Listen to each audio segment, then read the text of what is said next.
Les amis, bonjour. Cette vidéo, je dois l'appeler une suite sur les calculs de nombre de tôles. Alors, j'ai eu à faire une vidéo déjà sur cela. Pour ceux qui n'ont pas encore vu cela, je le mets sur les premiers commentaires de cette vidéo. Alors, dans cette vidéo-là, dans cette leçon-là, je parlais de nombre de tôles pour votre bâtiment. Alors, c'était juste 2 pentes ou 2 versants. Alors, quand on dit des pentes, 2 versants, nous avons ces côtés et l'autre côté. Voilà, c'est ça.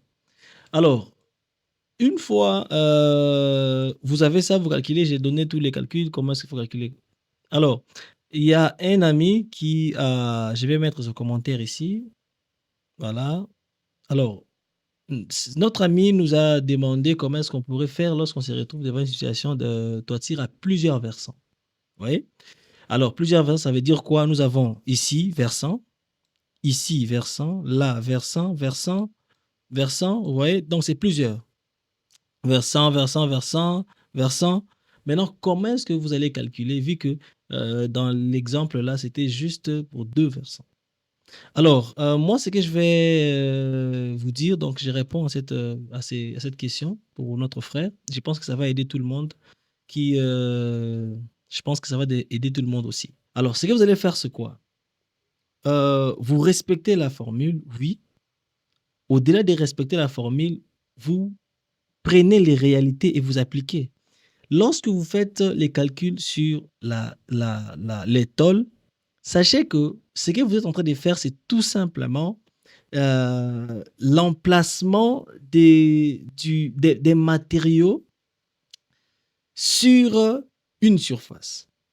Je vais vous donner un exemple. Vous voyez de la même manière dont on calcule les carrélages, la quantité des carreaux, tout ça.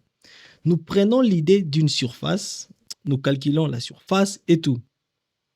Sachez que c'est la même chose ici aussi. Sauf que seulement cette pente peut vous faire peur. Hein. Vous allez vous dire, oh mais il y a une pente, regardez peut-être ici, je vais faire comment? C'est une pente. Vous voyez, parce que si on part de ce côté, vous voyez, il y a une pente. Et aussi, à la fin, là, c'est comme les pyramides. Comment est-ce que je vais faire? Non. Vous allez appliquer les réalités du terrain. Alors, je vais commencer par cet endroit. Voilà. Parce que j'allais commencer là-bas, ici, là, mais ça pourrait sembler facile. Alors, on commence ici. Alors, les amis, dès que vous vous retrouvez devant une situation pareille, la chose à faire, si la formule vous est difficile, ce qu'il faut tout simplement faire, c'est découper cette surface par les formes simples que vous maîtrisez. Vous pouvez commencer à découper ici avec des triangles et des carrés. Vous dessinez un grand carré ici ou un triangle. Ça sort une surface. Vous mettez à côté. Ici aussi, vous dessinez un carré. Vous mettez à côté. Vous mettez un rectangle, un carré, tout ça, de manière à ce que vous preniez tout ce qu'il y a ici, toute cette surface, vous additionnez toutes les petites surfaces que vous avez eues là. Ça va donner exactement la surface de cet endroit, ou de cette surface, de cette place. Vous voyez? Dès que vous prenez cela, par exemple, nous avons 100 mètres carrés. Sachant que lorsque nous mettons les tôles, nous sommes en train de couvrir les espaces et non les pentes. Voilà.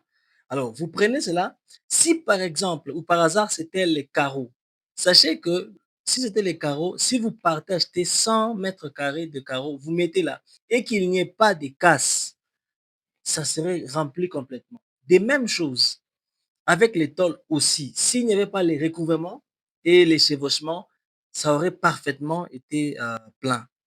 Dans cette situation, vous allez maintenant appliquer ce que les mots même disent, parce que nous faisons le mot des devis. Nous faisons les devis estimatifs et puis quantitatifs. Vous voyez, par exemple, vous sortez 100 mètres carrés à ce niveau de surface.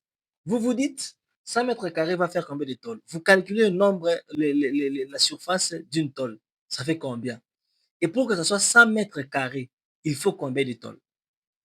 Vous voyez cela? Vous allez maintenant prendre le type de tôle que vous allez utiliser. Vous prenez sa surface et vous divisez cette surface à la grande surface que vous allez trouver ici. Exemple 5 mètres carrés et vous divisez cela à la surface de votre, tôle. Les nombres que ça va donner là, c'est ça le nombre de tôles qu'il faut acheter. Maintenant, sachant qu'il y aura les recouvrements, sachant qu'il y aura les chevauchements, comment est-ce que vous allez le faire? Alors à ce niveau-là, nous ne sommes pas des robots. Je vais vous dire, si ça arrive à ce point, avec un peu d'expérience que vous avez, comment est-ce que vous pouvez proposer une quantité qui va, pas varier, aller plus loin? Vous pouvez ajouter 10. Vous pouvez ajouter 10 et directement, vous avez directement comment couvrir ces lieux. Et sachez que c'est la même chose qui s'applique de ce côté, la même chose qui s'applique à ces lieux. Là, dans tous les versants, c'est toujours comme ça, de ces côtés et tous les autres côtés. Vous voyez? Donc, c'est très simple. C'était cette astuce-là que je voulais vraiment partager avec vous tous et voilà, c'est comme ça qu'il faut normalement faire lorsque vous vous rencontrez devant une situation où vous n'avez pas les toutes les formules exactes sur, le projet et ça, c'était le cas des tôles, de couvrir les surfaces de tôles. Merci beaucoup.